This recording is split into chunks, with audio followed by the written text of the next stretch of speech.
Hi friends, ఎలా ఉన్నారు? నేనైతే ఈరోజు మేము ఎలివేషన్ వర్క్ అయితే చేస్తున్నాం. మేము ఏమేమి చేయాలో ఈరోజు చూపిస్తాను. మా వాడైతే ఇసుక అయితే కొలత వేసుకున్నారు. ఇదిగోండి, దీని అయితే ఏమి లేదు. దీనిపైన ఇదో కనిపిస్తుందా బయట ఎలివేషన్ వాళ్ళు. ఇదో దీని మీద అయితే వరుస అయితే వేసుకోవాలి, చుట్టూరు అయితే వేయాలన్నమాట. కాకపోతే మేము యథాలం వరకు అయితే వేసుకొని ముందు మా వర్క్ అయితే ఫినిష్ చేయాలనుకుంటున్నాం. ఎందుకంటే చుట్టూరు వేసిన టైం లేట్ అయిపోతుంది. అందులో కిందకైతే దిగాలి. ఇప్పుడే వర్షం అయితే మార్నింగ్ నైట్ అయితే బడి ఆగిందనమాట. మార్నింగ్ అయితే అట్టో లేదు, బయట ఎలివేషన్ వర్క్ కాబట్టి, లేదంటే పని డిస్టర్బ్ అవుతుంది అనమాట. ఇదిగోండి, ఈ ఎలివేషన్ గోడ సారు అయితే నీట్గా వేసేసుకున్నాం. ఇదిగోండి, మా వాళ్ళు అయితే కలవ అయితే కలుపుతున్నారు. కొన్ని ఏరియాలో కలవ అంటారు, మాలు అంటారు, సున్నం అంటారు, వేరే ఏదైనా కానీ ఇది ఇలా మిక్స్ చేసుకున్నారు. ఇది ఉండ్రు అంటారు. ఈ బిళ్ళలు మాల్ పెంకులు వేసుకోవడం వల్ల మనకి టైం అనేది కొద్దిగా సేవ్ అవుతుంది. కొద్దిగా నీట్గా అయితే లెవెల్కి అయితే వస్తాయి అన్నమాట. దీని గురించి మీకు తెలియకపోతే డీటెయిల్గా అయితే ఎక్స్ప్లెయిన్ చేస్తాను. ఒకసారి ఎలా ఏంటనేది నీకు చూపిస్తాను. దీని మీద అయితే ఇప్పుడు ప్రజెంట్ వర్క్ అయితే చేస్తున్నాం. వరుస అయితే వేసుకోవాలన్నమాట, చూపిస్తాను. ఇదిగోండి, మా వాళ్ళు అయితే కలిపేశారనమాట. ఇంకపోతే మా బావ అయితే మామూలు పెంకులు అయితే వేస్తున్నాడు. ఇదిగోండి, నేను చెప్పాను కదా, మేమైతే తూకానికైతే వేస్తున్నాం. ఎప్పుడు కూడా ఎలివేషన్కి తూకానికి వేసుకుంటేనే మంచిది. గోడలు అనేది నీట్గా అయితే వస్తాయన్నమాట. రేపు టైల్స్ వేసిన వాళ్ళకి కానీ ఇటు ముందరకు దిమ్మలు అయితే బయటకు వస్తుంటాయి. కంప్లీట్ నాట్ అనేది రెండింటికి మధ్యలో కరెక్ట్గా అయితే ఈక్వల్ బాగుంటుంది అనమాట. తూకానికి వేయలేదనుకోండి అటు ఇటుగా ఉంటుంది. ఇదిగోండి, రాళ్ళు అయితే పైకి అయితే మా వాడు చేర్చుకున్నాడు, మాకు హెల్పర్ అనమాట. ఇదిగోండి, దీని మీద అయితే ఉండ్రు అయితే కాస్త మిగిలింది. కాస్త సిమెంట్ జల్లి దాని మీద అయితే కట్టుబడి అయితే కట్టాలన్నమాట. కట్టుబడి కట్టేది ఇదిగోండి, ఇటు సైడ్ ఎక్కువ చాలా అయితే మందం పడుతుంది. ఇదిగోని కట్టుబడి అయితే కట్టేశాను. కింద సైడ్ కూడా చాలా వరకు మెత్తాను. మా బావ సైడ్ అయితే ఏం లేదు మందం, ఇటు సైడే మందం ఉంది. దాదాపు ఒక 2 ఇంచు దాకా మెత్తాను అనమాట. ఈ మెత్తిన దానివల్ల మనకి చూడండి, కింద సీలింగ్ కూడా నీట్గా అయితే చేసేసాం. మందం అయితే పడింది అనమాట బాగా ఇటు సైడ్ మాత్రం. అందుకని పైన సైడ్ 9 అయితే వేసాను. మామూలుగా అర్రాయి అయితే వేసుకోవాలి. 9 అంగుళాల గోడ అయితే కట్టాను, మీరు గమనించినట్టయితే. దీన్ని అయితే ఆరబెట్టేసాను మొత్తానికి. అంటే కింద ఇంకా వర్క్ అయితే ఉంది. ఒక దగ్గరే ఉన్నామంటే వర్క్ అయితే కనిపిది అనమాట. అందుకని కింద సైడ్ గోల్డ్ ప్లాస్టింగ్ అయితే చేసాం. మా బావ తర్వాత మెజర్మెంట్ వేసుకుని ఆయన కూడా కొద్దిగా మందం పడుతుంటే ఆరగొట్టుకుంటున్నాడు. భోజనానికి అయితే దిగేసాం. లాస్ట్ ఇది సాయంత్రం అనమాట. ఇది సాయంత్రం పనికి కింద వరకు దిగేసాం మొత్తం. ఇది ఇటు సైడు నెక్స్ట్ స్టెప్ మనకి లాదర్ అయితే అతికేయాలన్నమాట. అతికించినప్పుడు మనకి స్టెప్ అయితే వస్తుంది. ఇటు సైడ్ అయితే నిలువ అయితే అతికేయాలి.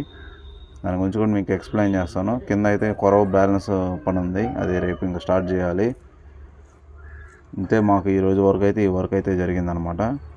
మా ఇద్దరికి, మా బావకి నాకు. సెకండ్ ఇంకా నెక్స్ట్ డే అయితే ఇంకా వెళ్ళాలి. ఇంటికి వెళ్తున్నాను అనమాట. వెళ్ళేటప్పుడు ఇది ఈ సీన్ చూసారా, కాకి బాగా తిన్నట్టుంది.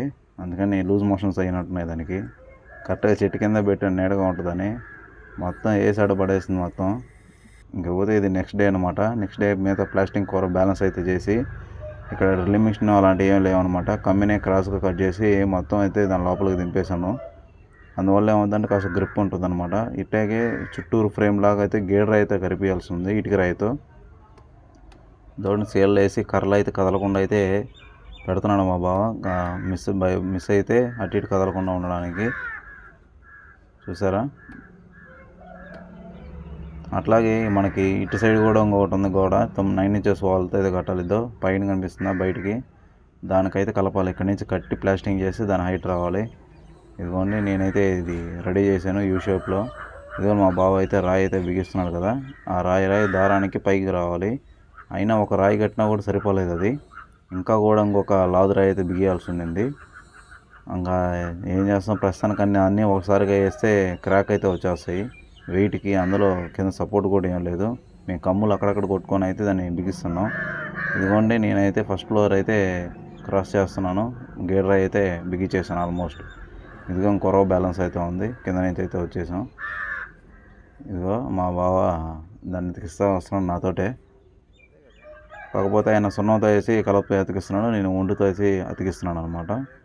ఒండుతో వేస్తే మనకి ఎక్కువ గ్రిప్గా ఉంటుంది. కాకపోతే తక్కువ మందం ఉండాలి. ఎక్కువ మందం ఉంటే కలవే మేలు. ఇదిగోండి లాదురాయి ఇలా అయితే అతికించుకోవాలన్నమాట. ఇది 1 ఇంచ్ ఉంటుందన్నమాట లాదురాయి. మనకి ఏమైనా స్టెప్ ఎలివేషన్కి గ్రూస్ లాంటివి రావాలంటే అది మాత్రం కంపల్సరీ వాడాలి. ఇది నెక్స్ట్ డే అనమాట. మొత్తం అతికిచ్చేసాం. ఇదిగోండి, పైన అయితే ప్లాస్టింగ్ కూడా స్టార్ట్ చేసాం. మీకు కనిపిస్తుందో లేదో, ఇదిగోండి అలా నిలువు గ్రూవులు ఉన్నాయి కదా, అవి దానికోసమే అన్నమాట చేసింది. ఇదిగోండి మొత్తం ఇంకా మిగతా బ్యాలెన్స్ కిందకైతే చేయాలి. ఇది మధ్యాహ్నం దాకా మా వర్క్, నెక్స్ట్ డే అనమాట. ఇది తర్వాత రోజు పని అనమాట మాది. ఇది అంటే ఈ రోజుతో కలిపి మొత్తం 3 రోజులు దీని మీద మాకు వర్క్. డే 1 మొత్తం గీతలు కొట్టిందంతా చేసాం, ఇవన్నీ ఒకరోజు అతికిచ్చాం. 3వ రోజు ప్లాస్టింగ్ అయితే చేస్తున్నాం అనమాట. ఇది మొత్తానికి జరిగిన వర్క్ 3 డేస్కి. ఇంకా భోజనం టైం అయింది, అందరూ దిగేశారు. ఇంకా మధ్యాహ్నం నుంచి అయితే మళ్ళీ స్టార్ట్ చేయాలి మనం వర్క్. ఇది డే 4 అనమాట మా వర్క్. ఈ వర్క్ అయితే పూర్తి అయితే అయిపోయింది. మీరు గమనించినట్టయితే గ్రూస్ అలాగే ఫ్రేమ్స్ అయితే మొత్తం అయితే అయిపోయింది. ఇది ఎలివేషన్ ప్లాస్టింగ్ కూడా పూర్తి అయిపోయింది అనమాట. ఓకే, మా వీడియో మీకు నచ్చినట్టయితే లైక్ చేయండి, అలాగే ఫస్ట్ టైం చూస్తున్నట్టు సబ్స్క్రైబ్ చేసుకోండి. ఇంకా మన ఛానల్ ఇంకా చాలా అయితే వీడియోస్ వస్తుంటాయి. ఇదిగోండి ఎలివేషన్ కనిపిస్తుందా లైన్, ఇదైతే పర్ఫెక్ట్గా అయితే ఉండాలన్నమాట. ఇది 30 కిలోల అడ్డంగా ఉంది.